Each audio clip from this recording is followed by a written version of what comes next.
आज की जो वीडियो है वो एक अमित नाम के लड़के की है। अमित दिल्ली में अपने दोस्त के साथ रहता था और महाराष्ट्र में उसका गांव था। आज की जो कहानी है वो अमित के गांव की है। तो आप कहानी शुरू करते हैं। कहानी शुरू करने से पहले ऐसी हॉरर, मिस्टीरियस और हिस्टोरिकल वीडियोस को देखने के लिए सब्सक्राइब कीजिए हमारे चैनल को। अब कहानी शुरू होती है। अमित एक नॉर्मल आदमी था, जैसे सब होते हैं वैसे ही था। उसके गांव महाराष्ट्र में एक घटना हुई थी उसके साथ, जो अभी तक उसके जू में बैठी थी। नॉर्मल सा कमरा है, दोनों दोस्त बैठे हैं और अमित का फोन बजता है। फोन में उसके पापा थे, जो कहते हैं कि अगली दिवाली, आने वाली दिवाली हमारे यहाँ पे बताओ, क्योंकि दिवाली बहुत इंपॉर्टेंट होती है और अपने गाँव में ही बितानी चाहिए।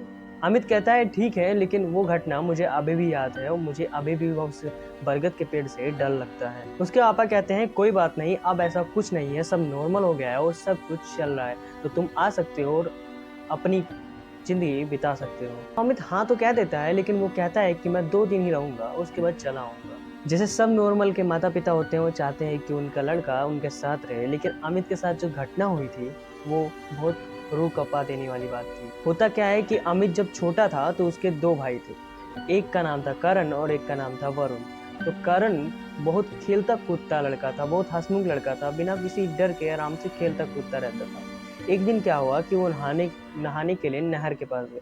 नहर में नहाते नहाते वो गिर गया और वो डूबने लगा, लेकिन अमित डर गया और वो भाग गया। जब उसके पापा आए तो वो अपने पापा को बुलाकर लेके तो आया, लेकिन तब तक वरुण मर चुका था।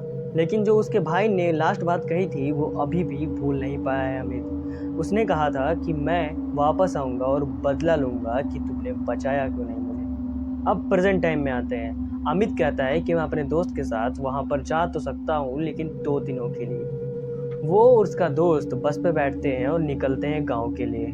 गांव में पहुंचने से पहले वो डर रहा था, लेकिन अब वो खेलने लगा था, कूदने लगा था, क्योंकि उसको पता चल गया था कि जाऊंगा, हो गया होगा, नॉर्मल हो गया होगा, बहुत दिनों की बात है। वो वहां जाता है उसके दोस्त के साथ और वहां पर जाने के बाद वो कमरे में बैठ जाता है। घर पर पहुंच के रात के 7:30 बज गए थे। घर वालों ने कहा कि खाना वाना खा लो। सबने खाना वाना खा लिया और उसके दोस्त का फोन आया था और वो फोन नेटवर्क नहीं रहता है गाँव में, बहुत अक्सर नेटवर्क नहीं रहता है, तो वो ढूंढने निकल गया आगे कहाँ नेटवर्क मिलेगा।